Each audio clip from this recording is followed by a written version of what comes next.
Welcome back everyone. In today's video I'm going to be talking about someone very special in the field of Islamic studies who studied at Harvard University, who was a professor there, who got his PhD at Princeton, who talked about a particular part of Islamic history that is a little bit embarrassing, a little bit hidden under the rug, particularly in modern times. But that wasn't always the case. I am talking about someone called Dr. Shahab Ahmed. Dr. Shahab Ahmed was well known for his many published works, but in particular his work on the Satanic Verses. So for those of you who don't know, there are narrations and traditions going back supposedly to Muhammad, where when he was leading the prayer in front of an audience that consisted of Muslims, Kafir, unbelievers, and jinns, while he was reciting Surah An-Najm, which is Surah 53, when he got to Ayah 21, according to the histories and according to Islamic scholars, Muslims used to believe that the Satan threw words into Muhammad's mouth as he was reciting, and he recited the validity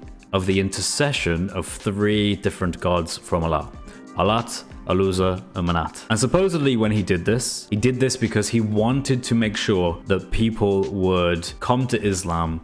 Their hearts were hardened, they weren't listening to him, the pagans weren't having anything to do with him. If only he could say something that they would relate with, that would resonate with these pagan people, and so it would encourage them to come closer to Islam. And this is why when Satan threw the words into Muhammad's mouth, he didn't seem to resist enough to stop it, and so he actually said those words. Once Muhammad had finished reciting Surah An-Najm, and he had the Satanic verses interjected into it, both the Muslims and the pagans, and supposedly the jinns, all prostrated afterwards as a sign of accepting what Muhammad had said. So what Muhammad had wanted, which was to draw the pagans into Islam, happened. They were more sympathetic now that Muhammad had mentioned their gods as being valid intercessors. Now supposedly, according to this tradition, later, the angel Jibreel comes to Muhammad and tells him that he has erred, he has made a grave mistake by reciting something that wasn't actually from Allah, it was from Shaitan. He just wasn't able to tell the difference at the time, and therefore he recited the Satanic verses.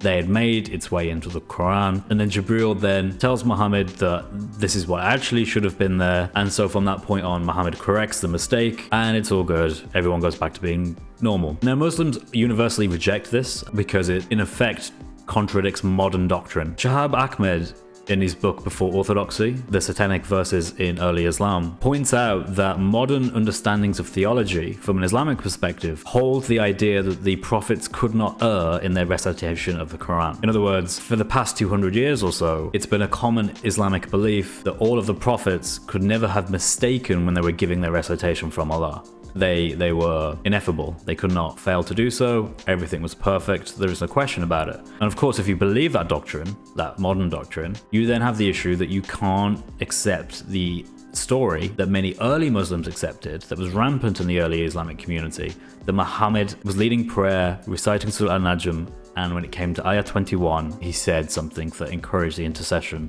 of three different gods, which seems like a big mistake. So in Dr. Shahab Ahmed's book, man, I need to learn how to pronounce your name. So in Dr. Shahab Ahmed's book, he goes through 50 different rawiyah, or narrations, that we know today were at some point in early acceptance among the Islamic community. He gives his own epistemological understanding of how he derives to his conclusion that the early Muslim community believed this was a genuine narration and did actually happen. Now, Dr. Shahab Ahmed doesn't say that he believes this event actually took place, but rather he says that based on the evidence, he believes the early Muslim community believed that it took place. And he bases this off 50 different narrations, 50 different reports that we have that go back to some of the earliest companions before the 2nd century AH. In fact, when Dr. Shahab Ahmed talks about how he sees this as being valid, he points out that during the second half of the 2nd century AH, there began what you can loosely call the Hadith Project, in which scholars were coming together to formulate prescriptive, legalistic, and authoritative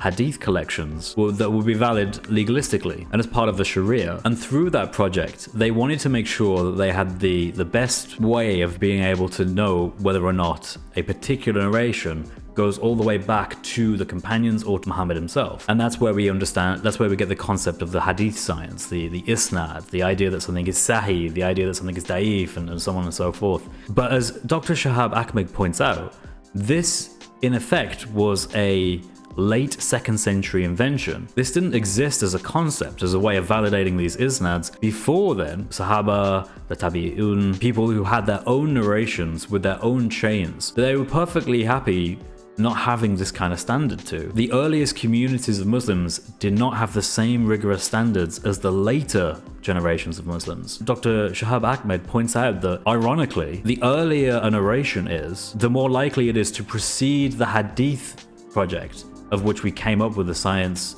of Hadith with the isnads, with Sahih and not Sahih and Hasan and Da'if, this is good, this is bad, and so on. And instead, the worse narrations you have are more support for their early acceptance within the community. In other words, by historical standard, we tend to go with the earlier sources, but the earliest sources are the ones that are weaker in isnads than the later sources. So there's this contentious paradoxical position Muslims are in, where on the one hand they want to use the science of hadith to validate different hadith, but that by definition means that they are actually some of the later hadith, which are less reliable historically because they come many years, if not decades or hundreds of years later than the earliest hadith. But the earliest hadith doesn't have the science of hadith, it has incomplete isnads or unreliable isnads. So which one do you take? Dr. Shahab Ahmed falls on the perspective that it's irrelevant whether or not the satanic verses event actually happened, but rather what's important is that the earliest companions of Muhammad believed that it did. He goes on to say that all of the evidence we have says that for the first 200 years, the idea that Muhammad recited satanic verses was fully accepted without question. It was only in the last 200 years of the modern period that Muslims started to universally reject this incident as being inauthentic and did not happen. I think this goes to show you just how much Islam has changed.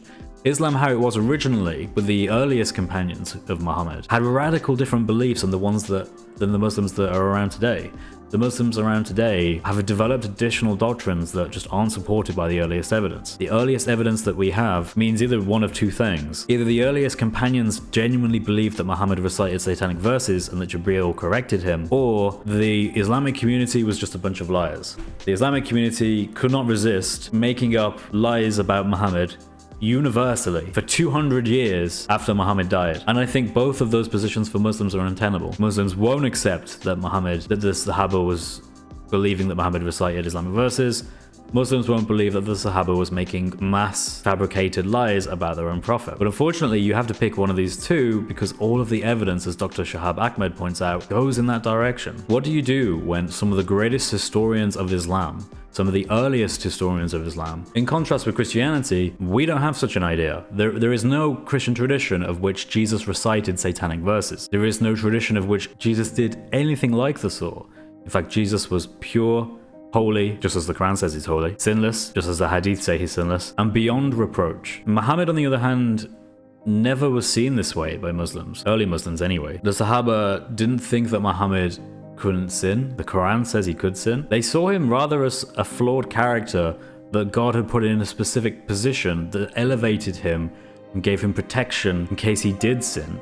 So when he recited satanic verses, according to, again, Dr. Shahab Ahmed, his perspective on this and his conclusion is that, well, actually, they saw this as a hero story, that Muhammad was this figure who struggled deeply in getting the pagans to come to Islam, who wanted to take shortcuts in doing so. So he mentioned their three other gods, Alat, Al-Uzza, and Manat, as valid intercessors in Surah An-Najm. And then Jibreel chose to come in and to help him from Allah to get him to correct the mistake he had made.